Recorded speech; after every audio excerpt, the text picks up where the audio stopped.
l'administration en général de l'hôpital et de tous les médecins et tous ceux qui travaillent à l'hôpital Dr Lafayette, d'être plus proche de nos patients. Donc c'est dans cet objectif que nous avons pensé mettre en place un magazine, Lafayette Magazine, uniquement dédié à la santé. Et ce magazine nous permet de donner plus d'informations, de communiquer, de prévenir. Pour nous, c'est un moyen de communiquer avec nos patients parce que c'est un magazine qui est ouvert à tous les médecins en fait.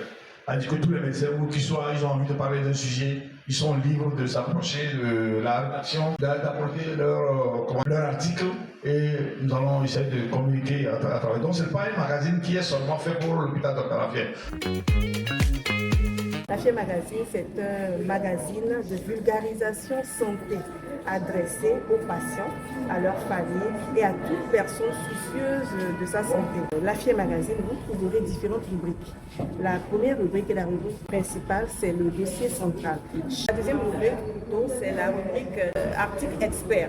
Cette rubrique, ce sont les experts de différentes spécialités qui vont parler d'un sujet d'actualité. La troisième rubrique, c'est la rubrique prévention et conseil santé.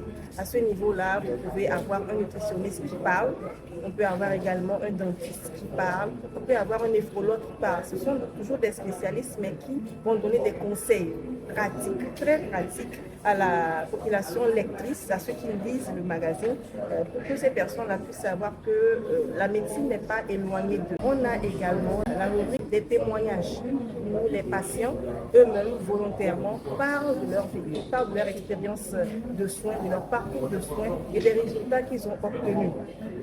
Et nous avons la rubrique foire à questions. Ce sont les questions fréquentes que les patients se posent. Il y a des patients qui se posent la question sur les maladies des vieux, donc la gériatrie, la spécialité des vieux plutôt, la gériatrie.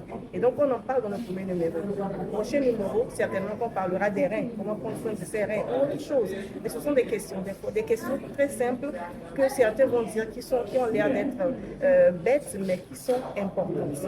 Et la dernière rubrique, c'est la rubrique actualité de l'hôpital. Il va parler des innovations de l'hôpital Dr Lafayette. Parce que ne n'oublions pas, Lafayette Magazine est issu de l'hôpital Dr Lafayette. Donc il est important que les lecteurs sachent ce qui se passe dans cet hôpital-là, les actualités, les innovations, parce que nous continuons à innover tous les jours.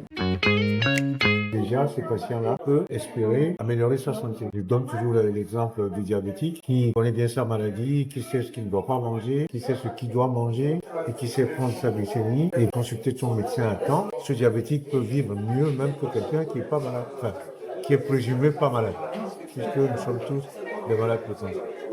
Deuxième intérêt, c'est que généralement, les patients paniquent quand on leur annonce une maladie. Donc, l'information va permettre de réduire la peur et l'anxiété. Troisième but de ce genre de magazine, c'est d'améliorer le résultat. Parce que un malade qui sait ce qu'un médicament va faire dans son corps et pourquoi il prend son médicament, il va le prendre correctement. C'est très important que nous puissions informer la population sur leur santé et la